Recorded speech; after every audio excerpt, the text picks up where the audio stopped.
In this example, we're going to determine the equation of a circle passing through 2 points, 2, 4, and 3, 3, and then also whose center lies on the line 3x minus y equals 3. So we've got a lot to unpack here. Well, one thing we know is that we want the equation of the circle to be passing through these 2 points, and we know the standard form for the equation of a circle. So we have x minus h squared plus y minus k squared equals r squared. What I can do here is I can use my x and y points, plug them in for x and y, and we're going to try to use that to find our center and our radius. So let's see what we can set up first. Using the point 2, 4, I can say 2 minus h squared plus 4 minus k squared equals r squared.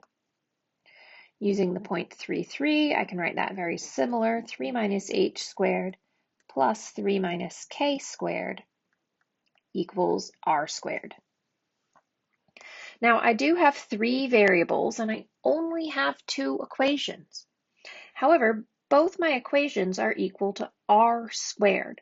So that's going to allow me to set each of them equal to each other. So I can say 2 minus h, quantity squared, plus 4 minus k, quantity squared.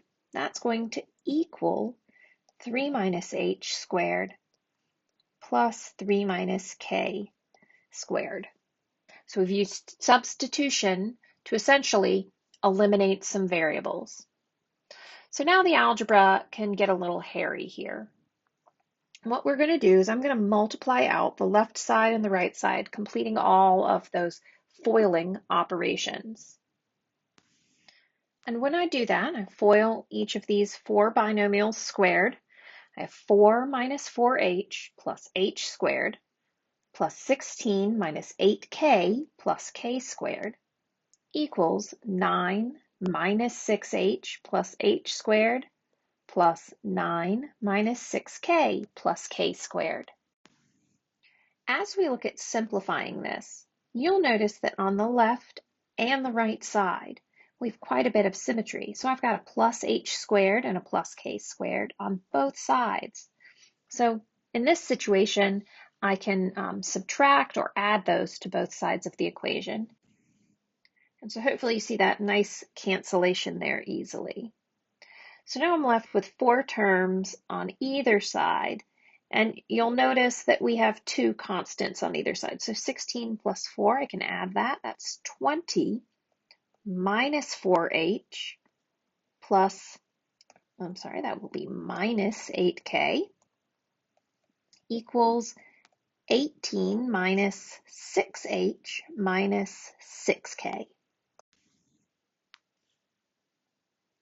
Now what I'll do is I'll start moving terms around to simplify, combining like variables on either side. So first I'll add 6h over, which is going to give me 2h. So I have 20 plus 2h minus 8k equals 18 minus 6k. I'll also add that 6k over. 20 plus 2h, adding 6k gives me negative 2k equals 18. And maybe I will subtract this 20 over.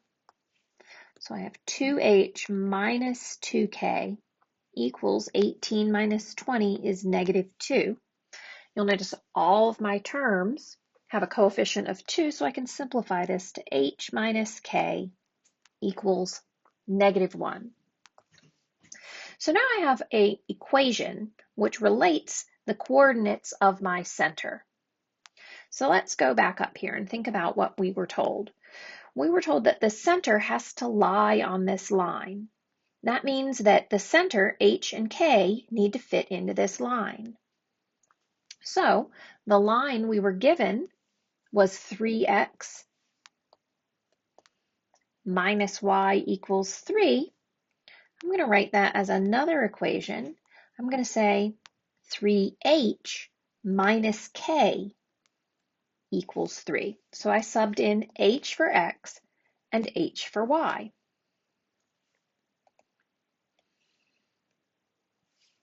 What you'll notice now is we have a system of equations. We've got two variables, h and k. So we need to figure out how to solve these two equations, or this system. What I'm going to suggest doing would be to subtract the two equations. H minus 3h gives me negative 2h.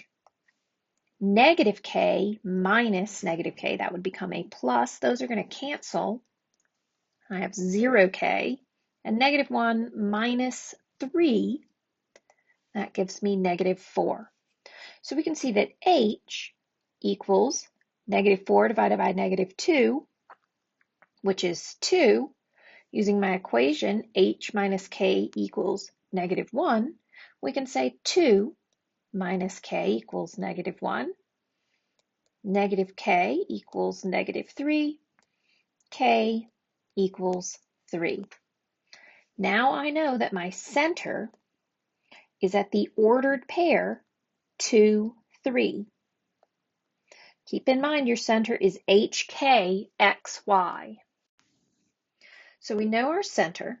I'm going to clean this up a little bit, all of my algebra I've done here, and go back up to the top of the screen. Remember, we developed two equations. If I know my center, I should be able to plug either of these 2 points in and solve for r.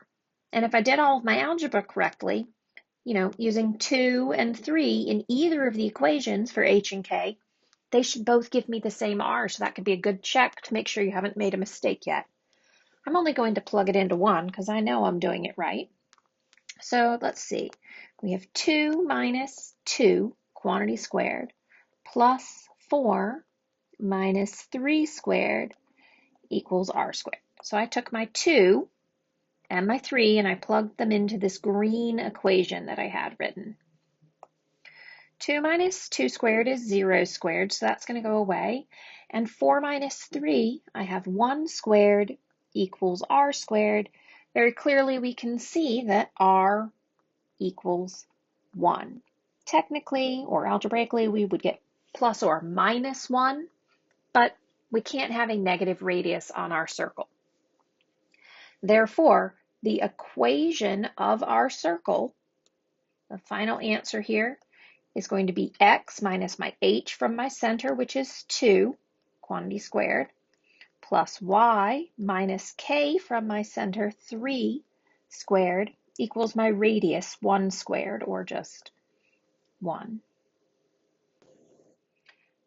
And so what I have here is the equation of the circle, which passes through the 2 points and also who has a center on the line.